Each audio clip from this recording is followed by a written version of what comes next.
Guys இப்போ இந்த ட்ராமாவோட continuation பார்க்கலாம். நம்ம ஹீரோயினுக்கு பாய் ஃப்ரெண்ட் இருக்கான்னு சொல்லிட்டு எல்லாரும் ஒன்றா ஃபேமிலியாக சாப்பிட்டு போது ஆன்ட்டி கேட்குறாங்க இல்லையா. நம்ம ஹீரோயினும் இப்போ பாஸை பற்றி சொன்னால் சரி வராதுன்னு சொல்லிட்டு அதெல்லாம் இல்லை அப்படின்னு சொல்லிடுறா. உடனே அவங்க அவளை மட்டத்தட்டுறதுக்காக ஆரம்பிச்சிடுறாங்க. அந்த ஆன்ட்டிக்கு தான் வேலை. நம்ம ஹீரோயினையும் கசனையும் வந்துட்டு எப்போ பாரு கம்பேர் பண்ணிக்கிட்டே இருப்பாங்க. அவங்க பொண்ணு தான் வந்துட்டு ரொம்ப பெருசாக வந்துட்டு கொண்டு வரணும்னு நினைப்பாங்க. இதனால கசன் வந்துட்டு ரொம்ப எம்பாரஸ்டாக அங்கே ஃபீல் பண்ணிட்டு உட்காந்துட்டு இருக்கா. நம்ம ஹீரோயினுக்காக பாவப்பட்டு இருக்கா.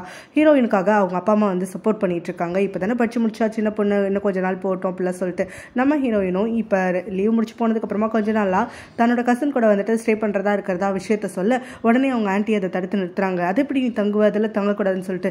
ஏன் ஆன்ட்டி அதனால என்ன அப்படிங்கிற மாதிரி அவ கேட்க அதுக்கு அவங்க சொல்கிறாங்க, ஏன்னா அவன் கசனுக்கு சீக்கிரம் கல்யாணம் ஆக போது நடுவில் நீ போய் மூணாவதெல்லாம் நிற்பியா அப்படின்னு சொல்லிட்டு. நம்ம ஹீரோனுக்கு அதை கேட்டு பயங்கரமாக ஷாக் ஆகிடுது. அப்படியே கசனை திரும்பி பார்த்துட்டு இருக்கா. அப்படியே சீன் கட் பண்ணி இந்த பக்கம் வந்தோம்னா நம்ம ஹீரோ அங்கே லீச்சோடைய அம்மா கிட்ட பேசிட்டு இருக்கான். ஸோ லீச்சோட அம்மா நம்ம ஹீரோ வந்துட்டு ரொம்ப நல்ல மரியாதைலாம் வச்சுருக்காங்க. அவங்க வந்து முன்னாடி ஒரு காலத்தில் வேலைக்காரங்களாக இருந்திருப்பாங்க. பட் ஆனால் இவங்க எல்லாரும் நல்லா தான் ட்ரீட் பண்ணுவாங்க. பட் இருந்தாலும் அவங்களுக்கு ஆழ் மனசில் அந்த எண்ணம் இருந்துகிட்டே இருக்கும். இப்போ அவங்களும் கியூவை பற்றி இவங்ககிட்ட விசாரிச்சுட்டு இருக்காங்க. கியூ உங்களுக்கு எப்படி தெரியும் அப்படின்னு சொல்லிட்டு நம்ம ஹீரோ கேட்க அதுக்கு அவங்க சொல்கிறாங்க, அவன் தான் என்னையும் லீச்சோவையும் இங்கே கொண்டு வந்து விட்டான். அது மட்டும் இல்லாமல் நேற்று வந்துட்டு அவங்க 2 பேரும் ஒன்றா டைம் ஸ்பெண்ட் பண்ணிட்டு தான் நைட்டு வந்து வீட்டில் வந்து ட்ராப் பண்ணான். அவனோட இருக்கும்போது அவன் சந்தோஷமாக இருந்த மாதிரி இருந்தா, நல்ல பையனா என்ன இதெல்லாம் விசாரிச்சுட்டு இருக்க. நம்ம ஹீரோவும் கியூவுக்கு பாராட்டு விழாவே அங்கே நடத்துகிற அளவுக்கு வந்துட்டு பக்கமாக பேசிகிட்டு இருக்கான். கரெக்டாக வந்துட்டு இவங்க அப்போ தான் அந்த பக்கமாக கியூ வரான். ஸோ இவங்க பேசுகிறது எல்லாத்தையும் கேட்டுட்டு அவன் அப்படியே ஷாக்கில் நின்றுட்டு இருக்கும்போது தான் அங்கே லீச்சோட அம்மாவும் நம்ம ஹீரோ கிட்ட, இவன் கியூவை டேட் பண்ணானா ரொம்ப சந்தோஷப்படுவேன், நீ என் பொண்ணை வந்துட்டு நல்லா பார்த்துப்பங்கிறது நான் சொல்லணும் தான் அவனுக்கு அவசியமே கிடையாது, எனக்கு நல்லாவே தெரியும், கூடவே வந்துட்டு உன் ஃப்ரெண்டுங்கிறதுனால அவ கூட இருந்தால் இவன் சந்தோஷமாக இருப்பான், அவள் ஹர்ட் ஆக மாட்டான் அப்படிங்கிற மாதிரிலாம் சொல்ல நம்ம ஹீரோவும் அது எல்லாத்தையும் வந்துட்டு சிரிச்சுக்கிட்டே தலையாடிட்டு இருக்கான். அறகுறையாக கேட்டாலும் அவனுக்கு வந்துட்டு அங்கே நடக்கிறது எல்லாமே புரிஞ்சு போயிடுது. ஹீரோ வந்துட்டு தன்னை லீச்சு கூட வந்து சேர்த்து வைக்க பார்க்குறான் அப்படின்னு சொல்லிட்டு நினச்சிக்கிட்டு உடனே ஹீரோ கிட்ட ஒரு மீட்டிங் இருக்கு, உங்ககிட்ட தனியாக பேசணும் அப்படின்னு சாக்கு சொல்லி அவன் அங்கேருந்து எடுத்துகிட்டு போயிடுறான். அப்போ தான் லீச்சும் அங்கே வரா. அப்பா அவங்க அம்மாவும், நான் ரொம்ப வயசாயிடுச்சுமா, எனக்கு நான் இன்னும் எத்தனை நாள் இருப்பேன்லாம் எனக்கு தெரியல, நீ மட்டும்தான் எனக்கு இப்போ இருக்கக்கூடிய கவலையே, நீ யாரையாவது டேட் பண்ண ஆரம்பிச்சிட்ட அப்படின்னு சொன்னால் நான் சந்தோஷப்படுவேன் அப்படிங்கிற மாதிரி சொல்ல, அதெல்லாம் அப்புறம் பார்த்துக்கலாம் அப்படிங்கிற மாதிரி சொல்கிறா. உங்களுக்காக நான் எத்தனை முறை ட்ரை பண்ணேன், என்னால் முடியல அப்படின்னு சொல்ல ஹீரோ முதல்ல அவன் மனசுலேருந்து தூக்கி போடு, அவன் ரொம்ப நல்லவன் தான், நான் இல்லைன்னு சொல்லலை, ஆனால் இந்த ஊரில் வேறு நல்லவங்களும் இருக்காங்க, இவன் நம்மளுக்கான தகுதியானவன் கிடையாது, ஸோ நம்ம தகுதிக்கு முன்னே நம்ம ஆசைப்படக்கூடாது, அதனால ஹீரோ உன் மனசுலேருந்து தூக்கி போட்டு அதுக்கப்புறம் நீ டேட் பண்ண ஆரம்பி, உன் மனசை ஓப்பனாக வச்சுக்கோ அப்படிங்கிற மாதிரி சொல்ல இவ்வளோ முடியாதுன்னு சொல்லிடுறா. ஹீரோவை தனியாக கூட்டிகிட்டு போயிட்டு பயங்கரமாக சத்தம் போட்டுட்டு இருக்கான். ஏண்டா அவள் உன்னையே தான் விரும்புறான்றது தெரிஞ்சும் என்னோட கோர்த்து விட பார்க்குற, எதுக்குடா உனக்கு இந்த பொழப்பு அப்படிங்கிற மாதிரி அவன் கத்திட்டு இருக்கும் போது, நான் உன்னை யாரையும் லிங்க் பண்ணணும்னு நினைக்கல, லீச்சுவோட அம்மா தான் உன்னைய பற்றி கேட்டாங்க, நீ அவங்க பொண்ணு டேட் பண்ணால் சந்தோஷமாக இருப்பேன்ற மாதிரி சொன்னாங்க, உன்னை பற்றி விசாரிச்சாங்க, அதுக்காகத்தான் நான் பதில் சொல்லிட்டு இருந்தேன் அப்படிங்கிற மாதிரி இவன் சொல்கிறான். இதை கேட்டுட்டு கியூ வந்துட்டு இதெல்லாம் சாத்தியமே கிடையாது, லீச்சுக்கு மட்டும் இது தெரிஞ்சதுனா எவ்வளோ பெரிய பிரச்சனையாகும் தெரியுமா அப்படின்னு சொல்லி கேட்டுட்டு இருக்க. நம்ம ஹீரோவும், அவளை விட நீ உன் மனசில் என்ன நினச்சிட்டு இருக்க, நீயா நிஜமாக வந்துட்டு இந்த விஷயத்தை தடுக்கணும்னு நினைக்கிறியா அப்படின்னு சொல்லி கேட்டோடனே வந்துட்டு கியூ அமைதியாயிடுறான். ஆக்சுவலாக கியூக்கு வந்துட்டு லீச்சா மேலே ஏதோ ஒரு ஃபீலிங்ஸ் இருக்கு போல, பட் ஆனால் வந்துட்டு அவளுக்கு ஹீரோவை தான் பிடிக்கும் அப்படிங்கிறதுனால இவன் தன்னை கண்ட்ரோல் பண்ணிட்டு இருக்க மாதிரி தான் நம்மளுக்கு காட்டிட்டு இருக்காங்க. இப்போ தனியாக அவளோட ரூமுக்கு அவள் கசனை கூட்டிகிட்டு வந்து கேட்டுட்டு இருக்கா. உங்கள் அம்மா கிட்ட நீ உன் பாய் ஃப்ரெண்டோட பிரேக்கப் பண்ண போறேன்னு சொல்கிறதுக்காக தானே இந்த லீவில் இங்கே வந்த, இப்போ என்னென்னா கல்யாணம் அது இதுன்னு சொல்லி பேசிட்டு இருக்காங்க, நீயும் அமைதியாக இருந்துட்டு இருக்க, என்ன உங்கள் அம்மா கிட்ட போய் உண்மையை சொல்லவா அப்படின்னு சொல்லி கூப்பிட அவளை வந்து தடுத்து நிறுத்துறா. அதுக்கு வந்து எதுக்காக இப்படி பண்ணுற அப்படின்ன உடனே இந்த மாதிரி அவளோட பாய் ஃப்ரெண்டோடைய அப்பாவும் இவங்க அம்மாவும் சேர்ந்து இவங்களுக்கு வந்து கல்யாணம் பண்ணி வைக்கலாம்னு சொல்லிட்டு முடிவு பண்ணியிருக்காங்க அப்படின்னு சொல்லவும் இவ வந்துட்டு, நீ எதுக்காக அதுக்கு ஒத்துக்கிற, அவன் தான் ஒரு பிளே பாய் ஆச்சு, உன்னை சீட் பண்ணிட்டு இருக்கானே அப்படின்னு உடனே, நீ சொல்கிறதெல்லாம் கரெக்டு தான், எங்கள் அம்மா என்னை தத்தெடுத்து வளர்த்துருக்காங்க, இவ்வளோ தூரம் படிக்க வச்சுருக்காங்க, எனக்காக செலவு பண்ணியிருக்காங்க, எல்லாம் பண்ணியிருக்காங்க, அவங்களுக்கு இந்த கல்யாணம் நடந்தால் தான் சந்தோஷம், அதனால தான் நான் ஒத்துக்கிட்டேன் அப்படிங்கிற மாதிரி சொல்கிறா. ஸோ ஹீரோயினும் வந்துட்டு அதுக்காக உன் வாழ்க்கையை அவங்களுக்கு எழுதி கொடுத்துருவியா என்ன அப்படிங்கிற மாதிரி கேட்டுட்டு இருக்க. அதெல்லாம் ஒன்றும் கிடையாது, நான் ஏதாவது வழி கண்டுபிடிக்கிறேன் நிறுத்திக்கிறேன் அப்படின்னு உடனே, உன் பாய் ஃப்ரெண்ட் எப்படி இந்த கல்யாணத்துக்கு ஒத்துக்கிட்டான் அப்படின்னு நம்ம ஹீரோயின் கேட்க, அவன் ஒத்துக்கல தான், அவன் ஒரு பிளே பாய் தான், அதனால தான் அவங்க அப்பா வந்து அவனை ட்ரிக் பண்ணி வச்சிருக்காரு, இந்த மாதிரி அவன் என்ன கல்யாணம் பண்ணிக்க மறுத்தான் அப்படின்னா சொத்தெல்லாம் அவனுக்கு தரமாட்டேன் அப்படிங்கிற மாதிரி வந்து சொல்லியிருக்காரு, அவன் இன்னும் தெளிவாக ஒத்துக்கல, இருந்தாலும் அவனை சாக்கா வச்சு நான் ஏதாவது பண்ணி இந்த கல்யாணத்தை நிறுத்திடுறேன், நீ அது வரைக்கும் எங்கள் அம்மா கிட்ட எதுவும் சொல்லாத அப்படின்னு சொல்லிடுறா. ஹீரோ வாங்கி கொடுத்த கிஃப்ட்ஸ் எல்லாம் தான் வாங்கிட்டு வந்தேன்னு சொல்லி நம்ம ஹீரோயினும் அவளோட ஃபேமிலி மெம்பர்ஸ் எல்லாருக்கும் டிஸ்ட்ரிபியூட் பண்ணிட்டு இருக்கா. அதில் வந்து நிறைய காசு கொடுத்து வாங்குற மாதிரியான ஜாமாக்கள்லாம் இருந்த உடனே, உனக்கு எவ்வளோ சம்பளம் வருது, எவ்வளோ போனஸ் கொடுத்தாங்கன்னு சொல்லிட்டு அவங்க அம்மா நோண்டெல்லாம் ஆரம்பிக்க, ஹீரோயினும் ஏதோ போய் சொல்லி சமாளிச்சுட்டு இருக்கா. இதெல்லாம் செகண்ட் ஹேண்ட் மாதிரி தான், இது வந்து டூப்ளிகேட்டு அது இதுன்னு என்னென்னவோ வாய்க்கு வந்ததெல்லாம் சொல்லிட்டு இருக்கா.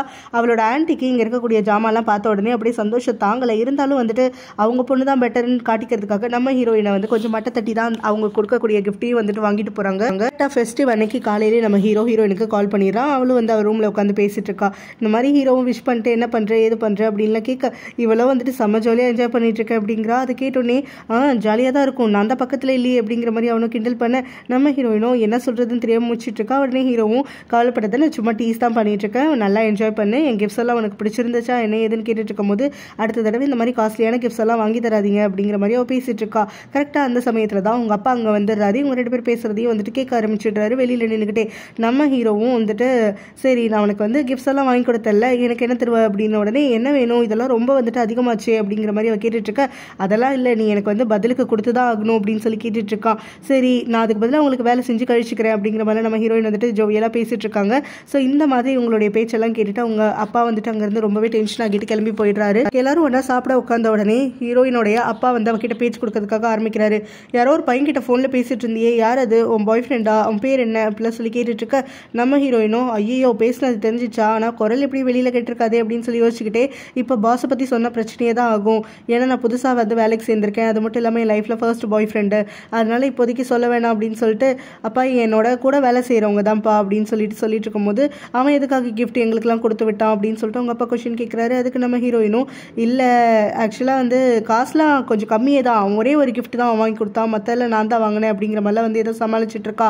கடைசியில் அவங்க எல்லாரும் வந்துட்டு இவளுக்கு ஒரு வார்னிங் கொடுக்குறேன், இவளுக்கு வெளி உலகமே தெரியாது அப்படின்னு சொல்லிட்டு கொஞ்சம் நேரம் அட்வைஸ் எல்லாம் பண்ணிட்டு அதுக்கப்புறம் வந்துட்டு அம்மா சொல்கிறாங்க ரிச்சானவனெல்லாம் வந்து டேட் பண்ணவே கூடாது, நிறைய பொண்ணுங்க பணக்காரங்களுக்கு பின்னாடி தான் சுற்றுவாங்க, ஆனால் நம்மளுக்கு அதெல்லாம் தேவை கிடையாது, நம்மளுக்கு வந்து நல்ல பையனாக தான் இருக்கணும் அப்படிங்கிற மாதிரி சொல்லிட்டு இங்கே பாரு உன் கசனை பற்றி தெரிஞ்சுக்கோ, அவள் எவ்வளோ கஷ்டப்படுறான்னு சொல்லிட்டு ஒரு நாள் அவள் பாய் ஃப்ரெண்ட் நம்மளை வீட்டுக்கெல்லாம் வந்திருக்கானா, நம்மளால இலக்காரமாக பார்க்குறான் பாரு, நீ மட்டும் நாலு பின்ன எனக்கு அது ஒரு பணக்காரனை தான் கூப்பிட்டு வந்து என்னோட பாய் ஃப்ரெண்டை அறிமுகப்படுத்தினு வச்சுக்கோ, உங்கள் அப்பாவும் நானும் சத்தியமாக சந்தோஷமாகவே இருக்க மாட்டோம் அப்படின்னு சொல்லி நம்ம ஹீரோனோட தலையில் ஒரு பெரிய பாறாங்களை தூக்கி போடுறாங்க. ஹீரோட அம்மா நம்ம ஹீரோ வந்துட்டு ஹீரோயின் கிட்ட காலையில் விஷ் பண்ணி முடிச்சான்ல, அதுக்கப்புறமே வந்துட்டு ஹாஸ்பிட்டலுக்கு கூட்டிகிட்டு போகிறதுக்குள்ளே இறந்துட்டாங்க அப்படின்னு சொல்லிட்டு அவங்களுடைய வேலைக்கார அங்கிள் வந்து சொல்கிறாரு.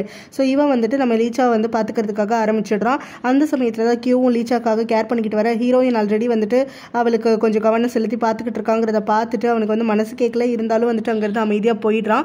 ஸோ இந்த மாதிரி வந்துட்டு இப்போ ஹீரோ வந்து கொஞ்ச நாளைக்கு லீச்சா வந்து தன்னோட வீட்டில் கொண்டு வந்து வச்சுக்கலாம், அவள் தனியாக இருக்க வேண்டாம் அப்படின்னு சொல்லிட்டு முடிவு பண்ணிட்டு அவகிட்ட அதை பற்றி பேசிட்டு இருக்கான். இன்னும் டிஸ்கஸ் பண்ண டேட்லேயே வந்துட்டு கரெக்டாக ஏர்போர்ட்டுக்கு வந்துடுறா. ஸோ அங்கே வந்து அவள் ஹீரோயினுக்காக வெயிட் பண்ணிட்டு இருக்கும் போது அப்படியே தூங்கியும் போயிடுறா. ஸோ அங்கே வரக்கூடிய ஹீரோவும் அவள் தூங்குறதை பார்த்து பொறுமையாக ரசிச்சுட்டு இருக்கான். அவள் கூடவே வந்துட்டு அவளை டிஸ்டர்ப் பண்ணாமல் உட்காந்துக்கிறான். ஸோ தூக்கத்துலேருந்து எந்திரிச்ச உடனே நம்ம ஹீரோயினும் அது கனவை நினச்சிக்கிட்டு என்ன கண்ணை மூடி திறக்கும் போதெல்லாம் இவனே வந்துட்டு இருக்கான் அப்படிங்கிற மாதிரி யோசிச்சுக்கிட்டே வந்துட்டு அவன் கன்னத்தில் கை வைக்க அதுக்கப்புறம் தான் அவன் நஜம் அப்படிங்கிறது அவளுக்கு புரியுது. நீ எப்போ இங்கே வந்த, ஏன் என்னை எழுப்பலை அப்படின்னு சொல்லி கேட்டுட்டு இருக்க. நான் வந்து 1 மணி நேரத்துக்கு மேலே ஆகுது, உனக்கு பலமுறை ஃபோன் பண்ணேன், நீ எடுக்கலை, அதனால தான் நான் கார்லேருந்து இறங்கி உள்ளே வந்தேன் அப்படிங்கிற மாதிரி அவன் பேசிட்டு இருக்க. நம்ம ஹீரோயினும் அவனுக்கு பொறுமையாக வந்து பதிலெல்லாம் சொல்லிட்டு இருக்கா. கூடவே வந்துட்டு திடீர்னு அவள் கீழே குனிஞ்சு ஏதோ ஒரு பாக்ஸை வந்து தேடுறதுக்காக ஆரம்பிச்சிடுறா. உடனே நம்ம ஹீரோவும் மடியிலேருந்து இந்த பாக்ஸ் எடுத்து இதையா தேடுற அப்படின்னு சொல்லிட்டு ஒரு கிஃப்ட் பாக்ஸை காட்டுறான். ஆமாம் அது உங்களுக்காக வாங்கின கிஃப்ட் தான் அப்படின்னு சொல்லிட்டு கொடுக்க உடனே நம்ம ஹீரோவும் எங்கள் தாத்தாக்கு வெஸ்டர்ன் ஃபெஸ்டிவல்ஸ் எல்லாம் செலிப்ரேட் பண்ணாலே பிடிக்காது, வேலண்டைன்ஸ் டேலாம் நான் என் லைஃப்பில் செலிப்ரேட் பண்ணது கூட கிடையாது, நீ எனக்காக கொடுத்த கிஃப்ட்டை வந்துட்டு நான் நல்லா பார்த்துப்பேன் அப்படிங்கிற மாதிரி வந்து ஹீரோயினுடைய ஃபேஸ் ரியாக்ஷன்ஸை பார்த்துட்டு அதுக்கப்புறம் வந்துட்டு ஒரு வார்த்தையை சொல்லி முடிக்கிறான். நம்ம ஹீரோயினும் சரி பரவாயில்ல இதையாவது அக்செப்ட் பண்ணிட்டானே அப்படின்னு சொல்லி சந்தோஷப்படுறா. அங்கேருந்து கிளம்புறதுக்கு முன்னாடி தான் நம்ம ஹீரோயின் கிட்ட இப்போ ஹீரோ சொல்கிறான் இந்த மாதிரி லீச்சாவோட அம்மா இறந்து போயிட்டாங்க, அதனால லீச்சா தனியாக இருக்க வேணாம்னு சொல்லிட்டு நான் தான் வீட்டில் வந்துட்டு கூட்டிகிட்டு வந்து வச்சிருக்கேன், ஸோ கொஞ்ச நாளைக்கு அவன் என் கூட தான் ஸ்டே பண்ண போறா அப்படின்னு சொல்லிட்டு ஒரு இன்ஃபர்மேஷன் கொடுக்குறான். நம்ம ஹீரோயினுக்கு அந்த இன்ஃபர்மேஷனை கேட்டு என்ன ரியாக்ட் பண்ணுறதுனே தெரியாமல் இருந்துட்டு இருக்கு. அவன் கூட்டிகிட்டு போயிட்டு காரில் ஏற்றையில் தான் காரில் இருக்கக்கூடிய லீச்சாவையும் அவன் கவனிக்கிறான். ஸோ கார்லேயும் தான் அவள் இருக்கா அப்படிங்கிறத வந்து ஹீரோ வந்து அவகிட்ட இன்ஃபார்ம் பண்ணல. ஸோ அதுக்கு அவளுக்கு அதுவுமே ஒரு ஷாக்கிங்காக தான் இருந்துட்டுருக்கு. சரி ஏறி உட்காந்தோடனே அவகிட்ட பேசணுமேன்னு சொல்லிட்டு எப்படி இருக்க அப்படின்னு சொல்லி கேட்குறா. லீச்சா வந்து அவளை கண்டு காணாத மாதிரி உட்காந்துருக்கா. நம்ம ஹீரோயினுக்கு எப்படி அவளுக்கு ஆறுதல் சொல்கிறதே தெரியல. உடனே வந்துட்டு அவள் என் பேக்கில் வந்துட்டு ஒரு பிரெட் இருக்குது, எங்கள் ஊரில் ரொம்ப ஃபேமஸ் ஆனது, அது சாப்பிட்றியா அப்படின்னு சொல்லிட்டு கேட்க லீச்சா அவளை வந்துட்டு உத்து கவனிச்சுட்டே இருந்துட்டு அப்படியே முகத்தை திருப்பிக்கிறா. இதை பார்க்குற நம்ம ஹீரோவும் உனக்கு பசிச்சா நீ சாப்பிடு, லீச்சாவை டிஸ்டர்ப் பண்ணாது அப்படிங்கிற மாதிரி வந்துட்டு கொஞ்சம் சிடுசிடுன்னு பேசிடுறான்.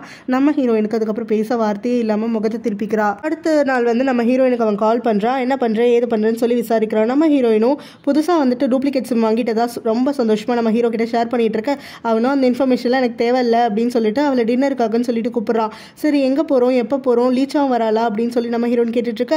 நான் சொல்கிறத மட்டும் கேட்டுட்டு கவனமாக கிளம்பு, எனக்கு தேவை உன் கூட டைம் ஸ்பெண்ட் பண்ணணும்னு சொல்லிட்டு தான், அதனால் நீ சீக்கிரம் வந்துடு, எனக்கு உன் ஃபோனை பற்றியோ இல்லை மற்றதை பற்றியோ தெரிஞ்சுக்கணும்னு அவசியம் இல்லை அப்படிங்கிற மாதிரி வந்துட்டு கொஞ்சம் ஸ்ட்ரிக்டாக சொல்லிவிட நம்ம ஹீரோயினும் இப்போ எதுக்கு இவன் சிடுசிடுன்னு விடுகிறான் அப்படிங்கிற மாதிரி வந்துட்டு யோசிச்சுட்டு இருக்கா. டின்னருக்கு ஹீரோ கூட சாப்பிடலான்னு சொல்லிட்டு லீச்சா வெயிட் பண்ணிட்டு இருக்கா. அந்த சமயத்தில் தான் அங்கே இருக்கக்கூடிய வேலையாலும் வந்து சொல்கிறாங்க ஹீரோ வந்து இன்னைக்கு நைட்டு வரமாட்டேன்னு சொல்லிட்டாரு, வெளியில் போயிருக்காரு, அதனால் நீங்கள் சாப்பிட்றீங்களா அப்படின்னு சொல்லி கேட்க அவளோ அப்படியா அப்படின்னு சொல்லி இழுத்துட்டு இருக்கும் போது போதே அதுக்குள்ளே வந்து அவங்க இன்னொரு இன்ஃபர்மேஷனும் கொடுக்குறாங்க. அதாவது கியூ வந்து இவளை பார்க்கறதுக்காக வந்திருக்கிறதா.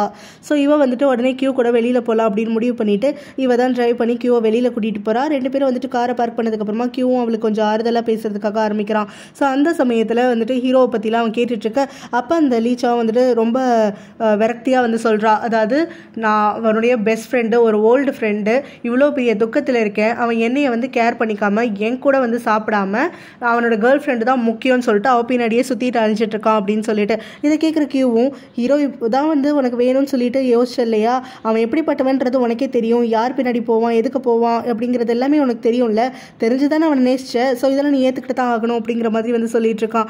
அதுக்கு பிறகு வந்துட்டு இவங்க 2 பேரும் கொஞ்ச நேரம் அப்படியே பேசிக்கிறதுக்காக ஆரம்பிச்சுட்டு இருக்காங்க.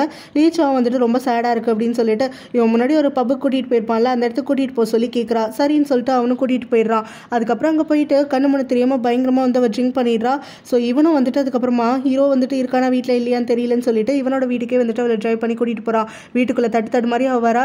அவளை உட்கார வச்சுட்டு அவளுக்கு ஏதாவது ட்ரிங்க் ப்ரிப்பேர் பண்ணலாம், கொஞ்சம் தெரிய வைக்கலாம் அப்படின்னு சொல்லிட்டு அவன் பார்த்துட்டு போயிட்டு இருக்கான். அதுக்கு பிறகு 2 பேரும் வந்துட்டு கொஞ்ச நேரம் உட்காந்து பேசும்போது அவள் பிரேக் ஆக்கி அழுகிறா. ஹீரோக்காகவும் சரி அவங்க அம்மாக்காகவும் சரி. ஸோ இவன் சமாதானப்படுத்திட்டு இருக்கும் போதே திடீர்னு வந்துட்டு அவனை கிஸ் பண்ணுறதுக்காக ஆரம்பிச்சிடுறான். அவன் முதல்ல பிடிச்சி விலக்கி விடுறான். ஆனாலும் வந்துட்டு அவள் அழுதுகிட்டே வந்து அவனை கட்டாயப்படுத்த அதுக்கப்புறம் அவனும் வந்து கிஸ் பண்ணுறதுக்காக ஆரம்பிச்சிடுறான். இவங்களோட மேக் அவுட் செஷன் வந்து பெட்ரூம் வரைக்கும் போயிடுது. பட் ஆனால் அங்கே போனதுக்கு பிறகு மேக் அவுட் பண்ணிட்டு இருக்கும் போதே திடீர்னு வந்து லீச்சா நம்ம ஹீரோடைய பேரை சொல்லி கத்துறா. ஸோ இது கேட்ட உடனே வந்துட்டு கியூக்கு ஒரு மாதிரி ஆகிடுது. உடனே அவளை பிடிச்சி விலக்கி விட்டுறான். தனியாக கீழே வந்துடுறான். அதுக்கப்புறம் அவள் தூங்குறத பார்த்து ரசிச்சுட்டு இருக்கான். அடுத்த நாள் காலையில் விடிஞ்சதுக்கு அப்புறமா இவளுக்கு எல்லாமே ஞாபகம் வருது. இவையும் வந்துட்டு கியூ கிட்ட மன்னிப்பு கேட்கணும்னு பார்க்குறா. ஆனால் கியூ வந்துட்டு அவளை பேசக்கூட விடாமல் ஆக்சுவலாக நீ இனிமேல் வந்து குடிக்கிறதா இருந்தால் ஜென்ஸ் கூடலாம் குடிக்கவே கூடாது, கண்டிப்பாக வந்துட்டு நல்லவங்க யாரும் துணைக்கு இல்லாமல் நீ யார் கூடயும் போகக்கூடாது, ஸ்ட்ரேஞ்சர்ஸ்க்கு முன்னாடி குடிக்காது அப்படின்னு ஒரு வார்னிங் எல்லாம் கொடுத்து அவளுக்கு ஃபோர் ஹெட்டில் ஒரு கிஸ்ஸும் கொடுக்குறான். இதனால் வந்துட்டு அவளும் காமாகிறா. அவனோட ஆஃபீஸ்லேருந்து அவனோட அசிஸ்டன்ட் ஒருத்தவங்க அவன் ஒரு ஃபைலை மறந்து வச்சுட்டான்னு சொல்லிட்டு வீட்டுக்கு எடுத்துகிட்டு போகிறதுக்காக வராங்க. அந்த சமயத்தில் அங்கே இங்கேயும் அங்கேயும் போயிட்டு இருக்கக்கூடிய லீச்சாவை வந்துட்டு கவனிக்கிறாங்க. இது வந்து அப்படியே அவங்க ஆஃபீஸில் போயிட்டு சொல்ல ஆரம்பிக்க அங்கே ஒரு காசிப் வந்து பரவறதுக்காக ஆரம்பிக்குது. ஹீரோயின் கொஞ்ச நாளாக வந்து லஞ்சில் ஹீரோ கூட போகலையே அப்படின்னு சொல்லிட்டு அவளுடைய பெஸ்ட் ஃப்ரெண்ட் அங்கே கேட்குறா. அதுக்கு வந்துட்டு ஹீரோயினும் அதெல்லாம் இல்லை பாஸ் வர வேணான்னு சொல்லிட்டாரு அப்படிங்கிற மாதிரி அவள் சொல்லிட்டு இருக்கா. அப்போ தான் வந்து இந்த காசிப்பை பற்றியும் நம்ம ஹீரோயின் வந்து காதில் வாங்குறதுக்காக ஆரம்பிக்கிறா. அதாவது பாஸ் வந்து ஏதோ லிவ் இன் ரிலேஷன்ஷிப்பில் இருக்காரு போல, சீக்கிரட்டாக வந்துட்டு ஒரு பொண்ணை வீட்டில் வச்சிருக்காரு அப்படின்னு சொல்லி இவங்க பேசிட்டு இருக்கும் போது தான் நம்ம ஹீரோயினும் யோசிக்கிறா.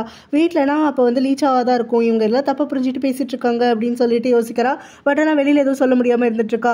ஹீரோயினும் தனியாக வந்துட்டு நிறைய டைம் ஸ்பெண்ட் பண்ணிக்கிட்டு தான் இருக்காங்க. ஹீரோயினும் வந்துட்டு ஹீரோவோட ரொம்ப க்ளோஸ் ஆகிட்டு இருக்கோம், அதனால மற்ற விஷயத்தெல்லாம் பற்றி கவலைப்பட வேண்டாம் அப்படின்னு சொல்லிட்டு சந்தோஷமாக தான் இருந்துட்டு இருக்கா. ஹீரோயின் வந்து தனியாக போய் டைன் பண்ணுறது அந்த சீன்ஸ் எல்லாம் வந்துட்டு இதில் பெருசாக காட்டலை. ஸோ அதுக்கு பிறகு பார்த்தோன்னா ஒரு நாள் வேலண்டைன்ஸ் டே வரப்போகுதுன்னு சொல்லிட்டு அவளுடைய ஃப்ரெண்ட்ஸ் அவளோட கோவர்க்கர்ஸ் எல்லாருக்குமே வந்துட்டு நிறைய கிஃப்ட்ஸ் எல்லாம் வந்துட்டு இருக்கு. அவங்க பாய் ஃப்ரெண்ட் கிட்ட இருந்தோ இல்லை வந்து புதுசாக டேட் பண்ணணும்னு ஆசைப்படுறவங்க கிட்ட இருந்தோ.